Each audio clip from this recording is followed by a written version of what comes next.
The first time my new neighbor smiled at me, I almost forgot that someone had just slashed all 4 of my car tires before sunrise. The police called it random vandalism, but the note tucked beneath my windshield wiper told a different story. It contained only 6 chilling words: "You deserve everything that's coming." I had no idea that the cheerful woman carrying homemade muffins across the lawn would soon become the center of a mystery that would tear open old wounds, expose painful truths, and force both of us to choose between revenge and forgiveness. If you believe kindness is stronger than hatred, forgiveness is more powerful than revenge, and hope can change even the darkest heart, please like this video, leave a comment, share it with someone you care about, and subscribe to our channel to support more emotional stories like this one. Graham Mercer had spent the last 5 years rebuilding a life he never expected to lose. After a devastating divorce and the collapse of the family construction company his father had founded, he had moved into a quiet suburban neighborhood where every street was lined with maple trees and every morning was filled with the sound of children riding bicycles and neighbors watering their gardens. He worked as a structural engineer, kept mostly to himself, and believed that a peaceful routine was the closest thing to happiness he deserved. The only reminder of his painful past was a cardboard box tucked away in the garage, filled with newspaper clippings, legal papers, and photographs from the accident that had destroyed several lives years earlier. 3 days after moving in next door, Colette Brennan seemed to appear everywhere Graham went. She waved while collecting her mail, asked for recommendations about local cafes, laughed at his awkward jokes while they both pulled weeds from their front gardens, and somehow always managed to cross paths with him during sunny afternoon walks through the neighborhood. She was warm, confident, and effortlessly charming, with a bright laugh that seemed to soften the weight Graham had been carrying for years. For the first time since his divorce, he found himself looking forward to seeing someone. Neighbors teased him good-naturedly, insisting that fate had finally decided to give him another chance. Graham brushed off their comments, but deep inside he wondered if perhaps life was offering him a new beginning. Colette listened carefully whenever he spoke about architecture, community projects, or the elderly residents he occasionally helped repair their homes for free. She admired his patience, complimented his kindness, and asked thoughtful questions that made him feel understood. Yet small details began to trouble him. She somehow knew facts about his past that he had never shared.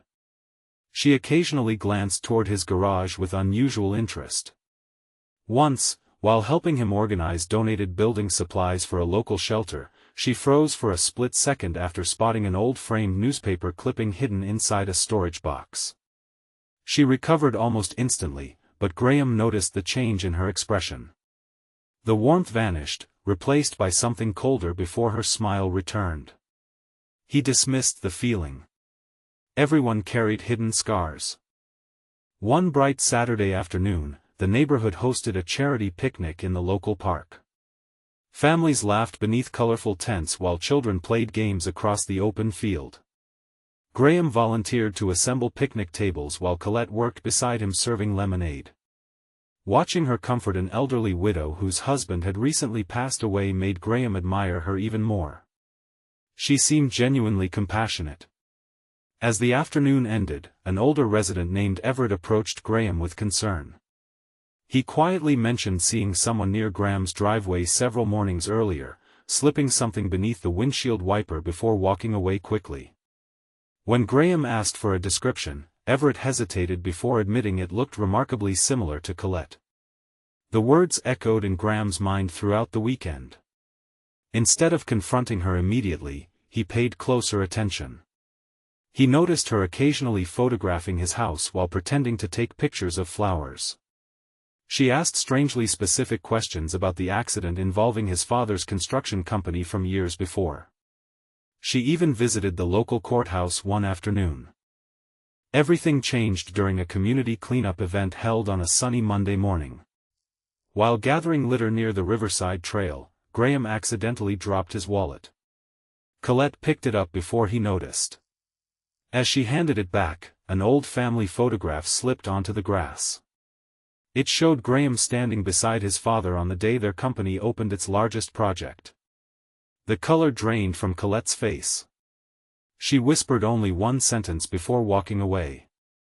She had finally found the proof she needed. That afternoon Graham searched his own memories more carefully than he had in years. The construction disaster had happened almost a decade earlier. Faulty material supplied by another contractor had caused a pedestrian bridge under construction to collapse during daytime inspections. Several workers were injured, and one young architect named Malcolm Brennan had died protecting 2 apprentices from falling debris.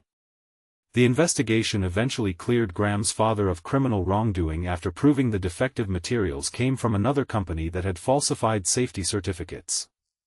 Yet public opinion never fully recovered. Lawsuits bankrupted the business, Graham's marriage crumbled under the stress, and his father died believing the community blamed him for something he had never intentionally caused. Malcolm Brennan. The surname struck him like lightning. Colette Brennan. The next afternoon, under the bright summer sun, Graham walked across the lawn toward her house carrying the newspaper clippings she had seen in his garage. Before he could knock, the front door opened. Colette looked exhausted, as though she had not slept despite the daylight streaming through every window. Neither of them smiled. She admitted everything. She had rented the house next door after discovering Graham's address through public records. Malcolm Brennan had been her older brother. For years she believed Graham's family had escaped responsibility while her own family buried a son, a brother, and the future they had dreamed together. Her parents' marriage had collapsed beneath grief. Her mother had spent years battling depression before passing away. Colette convinced herself that revenge was the only thing capable of balancing the scales. She confessed to slashing his tires. She admitted leaving the threatening note. She intentionally flirted with him because earning his trust would make destroying him easier.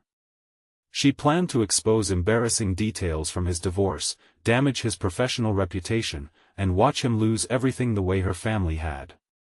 But something had gone terribly wrong. The man she expected to hate never resembled the monster she imagined. She watched him repair an elderly veteran's porch without charging a single dollar. She saw him coach neighborhood teenagers interested in engineering. She noticed him quietly paying grocery bills for struggling families without telling anyone. Every kind act forced her anger to fight against reality. Hatred became harder to carry. Graham stood silently while she confessed, feeling heartbreak instead of rage. He understood why she hated him, even if her assumptions had been wrong. Without saying a word, he returned home and disappeared into the garage. Several minutes later he came back carrying the dusty cardboard box that had remained unopened for years. Inside were engineering reports, court documents, private letters, photographs, and one handwritten journal belonging to his father. Together they spent the afternoon sitting on her front porch beneath the warm sunshine reading every page. The reports proved another supplier knowingly ignored safety inspections.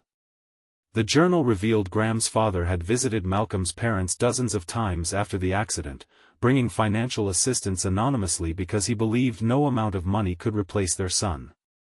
Letters showed he blamed himself every day despite being legally cleared.